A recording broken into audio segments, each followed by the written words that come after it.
Assalamualaikum warahmatullahi wabarakatuh. Kita lanjutkan siklus revigrasi kita. Masih dalam siklus revigrasi ideal, siklus revigrasi kompresi uap, ya.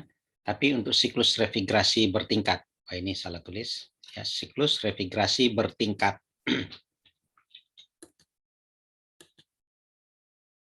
Kita lihat di sini. Jadi siklus revigrasi bertingkat itu adalah gabungan dari dua siklus kompresi uap ideal. Ini yang siklus bawah, kita sebut siklus bawah, ini yang kita sebut dengan siklus atas. Siklus bawah itu menyerap kalor dari ruang yang didinginkan, kemudian membuang kalornya tersebut ke evaporator pada siklus atasnya, lalu kalor itu dibuang ke lingkungan. Jadi panas yang diserap dari ruang yang didinginkan itu pada akhirnya nanti akan dibuang ke lingkungan melalui siklus revigrasi atas. Kemudian di sini interaksi antara siklus atas dan bawah itu dihubungkan oleh sebuah heat exchanger, ya, di mana heat exchanger ini untuk siklus bawah dia berfungsi sebagai kondensor, artinya mengkondensasikan, merubah uap atau gas tadi menjadi uap, sementara untuk siklus atasnya berfungsi sebagai evaporator, ya, berfungsi sebagai evaporator, yaitu mengubah yang cair menjadi gas.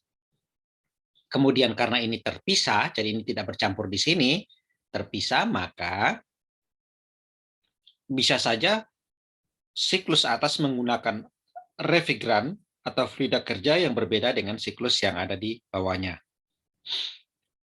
Kalau diagram TS-nya seperti ini, ya. Jadi yang di bawah 1 2 3 4 ini siklus bawah 1 2 3 4, ya.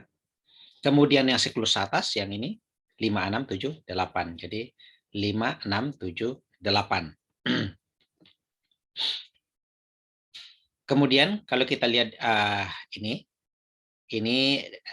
arsiran ini artinya terjadi pengurangan daya kompresor sebesar arsiran ini apabila kita menggunakan satu kompresor yang tekanannya dari bawah sini sampai ke atas sini, ya. Jadi lumayan, ya, pengurangan daya kompresor sebesar arsiran 2562 aksen ini. Kemudian ini, ya, 34 tetap proses throttling, yaitu entalpi konstan, jadi H3 sama dengan H4, kemudian H7 sama dengan H8. Jadi di sini akan ada tiga tekanan yang terlibat, yaitu tekanan 1 dan 4 sama, kemudian 2, 5, 8, dan 3 sama, jadi yang ada di heat exchanger ini tekanannya sama, ya. Kemudian tekanan tinggi 6 dan 7, P6 sama dengan P7. 1 ke 2 kompresi isentropik, 5, 6 juga kompresi isentropik. Nah, kemudian yang terjadi, ya, di heat exchanger ini atau penukar kalor ini adalah bahwa jadi kalau misalnya yang lewat di atas ini kita sebut dengan laju aliran masanya adalah M.A, ya, laju aliran massa siklus atas, sementara yang mengalir pada siklus bawah itu kita sebut dengan M.B, ya, M.B, ya, bawah. Maka dari hukum kekekalan energi dengan asumsi bahwa di sini efisiensinya 100%, maka kita lihat bahwa siklus atas dikali kalor, ya, jadi dikalikan dengan kalor yang diserahkan, jadi M dot kali 6 min H5, jadi M dot atas, ya, dikali H6 kurang H5, jadi kalau kita lihat gambarnya ini H6 bukan H6 dan H5, mohon maaf, ini H5 kurang H8, M dot dikali H5 kurang H8, itu harus sama dengan M dot bawah dikali yang bawah itu mana ini, ya.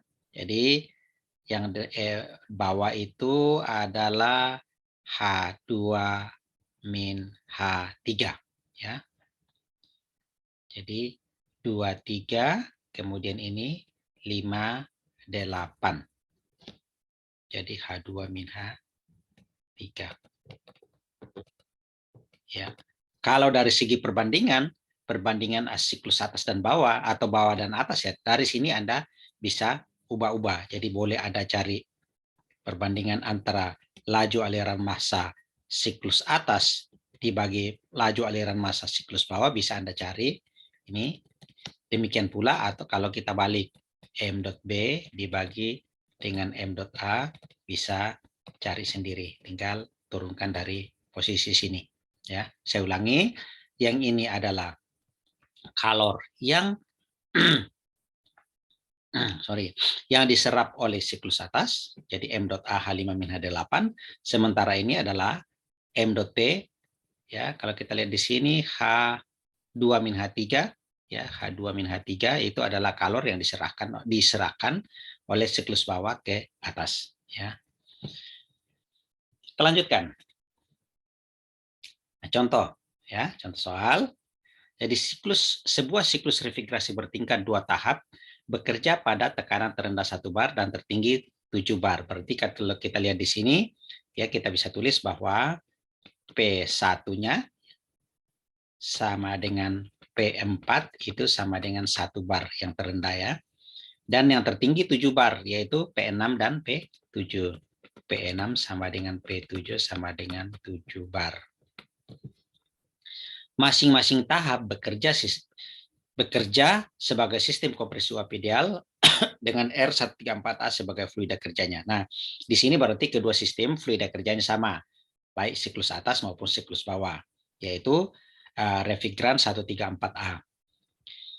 Pelepasan kalor dari siklus bawah ke siklus atas berlangsung di dalam penukar kalor adiabatik aliran berlawanan, di mana kedua aliran masuk pada tekanan 2,8 bar. Artinya di sini P2, ya, jadi bisa saya tulis P2 sama dengan P3 sama dengan P5 sama dengan P8 sama dengan 2,8 bar. Ya. Hitung laju aliran massa refrigeran pada siklus bawah. Ya. Oh ya, ini ada tadi. Ini kan laju aliran massa refrigeran pada siklus atas seperti M.A diketahui 0,05 kg per detik. Laju aliran massa refrigeran pada siklus bawah. Oke. Nah, kemudian laju aliran penyerapan kalor dari ruang yang didinginkan. Kali ini yang ditanyakan adalah M.B. Laju penyerapan kalor dari ruang yang didinginkan berarti kita lihat Q.L ya, Q.L ya. Kalau kalor yang didinginkan ini kan yang dari bawah ini H1-H4, sorry. Ruang yang didinginkan H1-H4 tentu harus dikalikan dengan laju aliran massa pada siklus bawah. Jadi kita lanjutkan dulu, nanti kita bahas. Kemudian daya supply ke kompresor. Kompresornya di sini ada 2, yaitu yang ini ya, 1 ke 2, kemudian 5 ke 6. Kemudian COP refrigerator ya. Jadi kalau di sini W kompresornya nanti kita tulis yaitu bahwa siklus bawahnya, kompresor bawah itu M.B dikali H2 kurang H1 tambah siklus atasnya M.A dikali H6-H5. H6-H5. Kemudian COP ya, seperti biasa COP itu sama dengan out yang diinginkan ya, Q.L dibagi dengan input ya, Q.L dibagi dengan inputnya adalah kompresor. Oke, kita lanjutkan. Kita analisis satu persatu. Tadi kita ketahui ya, P1, jadi saya tulis tadi P1 itu sama dengan P8, P1 sama dengan P4 sama dengan 1 bar. Artinya untuk titik 1 berdasarkan P1 pada kondisi di titik sini, ini adalah kondisi saturated vapor. Artinya kalau di tabel, lihat tabel tekanan. Kenapa tabel tekanan? Karena berdasarkan tekanan P1. Tabel tekanan, pada tekanan 1 bar, fluida kerjanya R134A, kondisi saturated vapor atau kode G ya pada tabel itu, maka kita dapatkan H1 sama dengan sekian, S1 sama dengan sekian. Kenapa kita harus cari entropi? Ya, sebab proses 1-2 adalah proses yang isentropik. Kita lanjutkan. Titik 2. Titik 2 Jadi yang di titik 2 sudah diketahui, yaitu bahwa kita punya S2 itu sama dengan S1, ya, S1 sama dengan 0,9395 kilojoule per kilogram Kelvin. Kemudian ada P2, ya, P2 yang tekanan antara P2 tadi, P3, P5, P8 itu sama, yang 2,7 bar. Pada kondisi superheated vapor, ya, karena di sini kondisinya superheated vapor. Kenapa superheated? Karena ini sudah berada di sebelah kanan dari kubah uap ini, ya. Superheated, maka dengan interpolasi, ya, diperoleh nilai H2, ya, ini interpolasinya, nilai H2 adalah 252,005. Jadi ini kita interpolasi, sekali lagi ini pada tekanan 2,7 bar, ya. Kemudian entropinya terhadap yang ini. Maka kita dapatkanlah nilai entalpi di titik 2, 252,005 kilojoule per kilogram. Titik 3. Titik 3 di sini, ya. Titik 3 itu berdasarkan P3, P2 kan sama dengan P3, ya, sama dengan 2,7 bar. Pada kondisi saturated liquid berarti 2,7 bar, tabel tekanan, fluidanya R134A, cari HF-nya.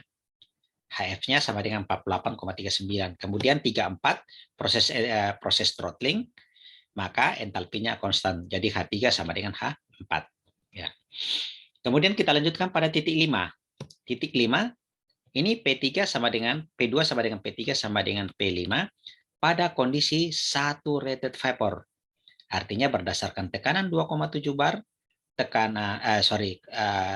tekanan, fluidanya R134A pada kondisi saturated vapor atau kode G, ya, maka Hg-nya atau H5-nya di sini adalah 246,52 kilojoule per kilogram, sementara entropinya 0,9197 kilojoule per kilogram Kelvin. Kenapa cari entropi? Sebab ini adalah proses di dalam kompresor, kompresornya diasumsi isentropik sehingga PEE S6 sama dengan S5, ya. Makanya kita harus cari entropinya. Kita lanjut ke titik 6. Sekali lagi di sini, titik 6 ini diketahui S6-nya ini, kemudian P6-nya, P6 sama dengan P7 tadi, itu sama dengan 7 bar, ya. Ini 7 bar. Pada kondisi superheated vapor, ini superheated, ya. Maka dengan interpolasi, ini saya tidak tampilkan tabel interpolasinya, ya, didapatkan H6 seperti ini. 265,37. Titik 7. Titik 7 dan titik 8 proses throttling, ya. Jadi berdasarkan P7, ya, berdasarkan 7 bar, kondisinya saturated liquid, nih, kondisi sebelah sini saturated liquid atau kode F di tabel kita dapatkan H7, HF-nya sama dengan 86,78 kilojoule per kilogram. Dan ini sama dengan H8. Jadi entalpi pada semua titik kita sudah peroleh. Nah, kita lanjutkan laju aliran kalor atau laju aliran fluida kerja pada siklus bawah. Nah, seperti yang saya sudah jelaskan sebelumnya, ya, tapi tidak apa-apa, saya uraikan lagi di sini. Yang siklus bawah berarti M.B, ya, dikali ini di heat exchanger di sini yang terjadi H2 min H3. M.B H2 min H3 itu harus sama dengan, ya, siklus atas M.A dikali, ya, ini H5 min H8. H5 min H8. Dari sini kita bisa mendapatkan bahwa M.B itu sama dengan M.A dikali H5 min H8 dibagi H2 min H3, ya. H2 min H3. Jadi kita dapatkan seperti ini, H5 min H8, H2 min H3. Nilai-nilai semua ini kita sudah dapat, dari H1 sampai H8 kita sudah peroleh, tinggal memasukkan angka-angkanya, M.A pun juga kita ketahui tadi, maka diperoleh M.P itu sama dengan 0,0392 kg per detik, ya, atau sekitar 3,92 gram per detik, ya, laju aliran refrigerannya. Laju penyerapan kalor dari ruang yang didinginkan. Jadi ini ruang yang didinginkan. Maka Q.L itu saya tulis seperti ini, yaitu M.B, laju aliran kalor pada siklus bawah, dikali H1 min H4. Masukkan angka-angka tersebut, ya, maka diperoleh Q.L 7,177 kilowatt. Daya yang disuplai ke kompresor, ya, jadi kue kompresor itu saya sudah jelaskan tadi, tapi tidak apa-apa, saya ulangi. Ini kompresor bawah dengan laju aliran fluida pada siklus bawah, M.B dikali H2 min H1. Ditambah siklus atas, ya, dikali H6 kurang H5. Masukkan semua angka-angka entalpi yang kita sudah peroleh, demikian pula laju aliran massanya, ya, maka kita akan dapatkan kerja kompresor atau kerja input itu sama dengan 1,753 kilowatt. Yang terakhir adalah COP atau coefficient of performance, ya. COP itu adalah selalu bahwa yang kita inginkan dibagi dengan inputnya di sini kita tulis simbol W.in. Masukkan Q.L-nya 7, sekian, W.in-nya 1,7 sekian, diperoleh COP sama dengan 4,095 4,095. Apa artinya COP? 4,095 artinya setiap 1 kilowatt listrik yang disuplai ke kompresor akan menyerap kalor dengan laju 4,095 kilowatt dari ruang yang didinginkan. Oke, sekian. Assalamualaikum warahmatullahi wabarakatuh.